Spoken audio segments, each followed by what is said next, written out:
everyone! Welcome to my fitness vlog. I am Arcel, and today I'll be showing you some simple but effective exercises that will help us improve our posture, flexibility, and joint mobility.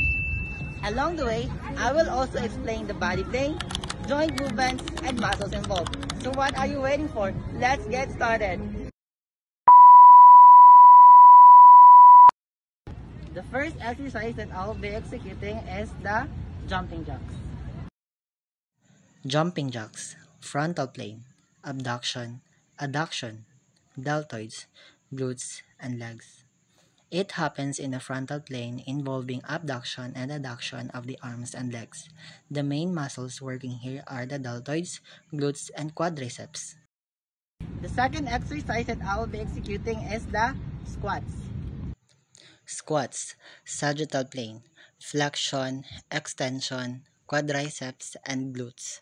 This exercise happens in the sagittal plane with flexion and extension at the hip and the knee joints. It strengthens the quadriceps, hamstrings, and glutes. The third exercise that I will be executing is the lunges. Lunges, sagittal plane, hip and knee, flexion, extension, quadriceps, hamstrings, and glutes. This also occur in the sagittal plane. The joint movement includes flexion and extension of the knees and hips, engaging the quadriceps, hamstrings, and glutes. Fourth exercise that I will be executing is the plank. Plank, sagittal plane, core stabilization, abdominals, back muscles.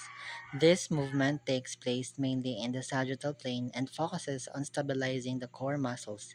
It engages the abdominals, lower back, shoulders, and glutes, helping improve posture and overall strength.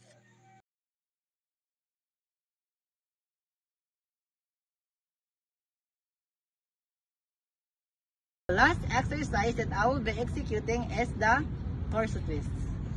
Torso twists, transverse plane, rotation, obliques, core muscles. This exercise is in the transverse plane, involving rotation at the waist. It strengthens the oblique muscles and improves core stability.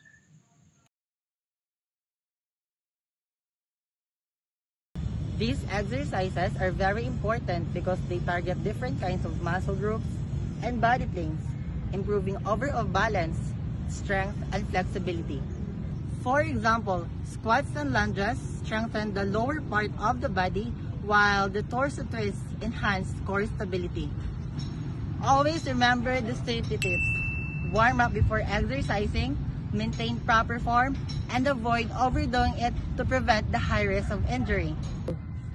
And that's a wrap for our today's fitness vlog, everyone. I hope you enjoy and learn how body planes, joint movements, and muscles are worked together in simple exercises. Try adding these moves to your daily routine for better posture, flexibility, and strength. And don't forget to subscribe my channel for more fitness vlog info. And always remember, stay active, stay healthy, and keep moving every day. Bye guys!